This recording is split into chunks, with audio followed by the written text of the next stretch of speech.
An injury to the skin, such as a cut, scrape, or puncture wound, kills nearby cells and damages underlying structures and triggers the complex process of repairing the skin.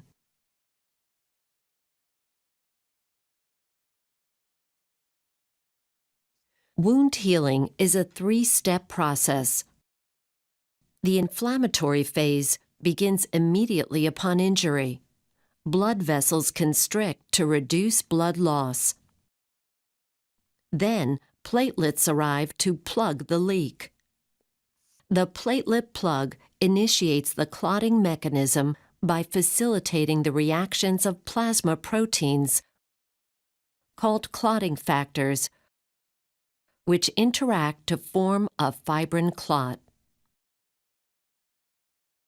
After the clot forms, the blood vessels vasodilate and become more porous to allow white blood cells to leave the blood vessel and populate at the site of injury. During this process, called phagocytosis, white blood cells eat debris and kill bacteria, reducing the risk of infection. The proliferative phase begins 2 days to 3 weeks after injury. The first step in the proliferative phase is granulation. Connective tissue cells, called fibroblasts, lay a matrix of collagen that reinforces the wound and provides structure for other cells. Collagen then contracts to pull together the margins of the wound. Angiogenesis, or the growth of new blood vessels, begins almost simultaneously and supplies oxygen to the repairing cells. Epithelialization is the restoration of the protective skin barrier.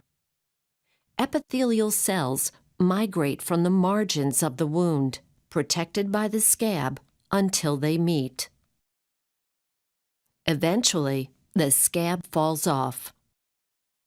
The remodeling phase begins several weeks after the injury and can continue for years. During this phase, a new, more organized collagen matrix forms in the wound bed, and capillaries disappear, leaving an avascular scar. One possible complication of wound healing is keloid formation. A keloid results from an overgrowth of granulation tissue extending beyond the borders of the original wound. Composed of mostly collagen, keloids are slow-growing.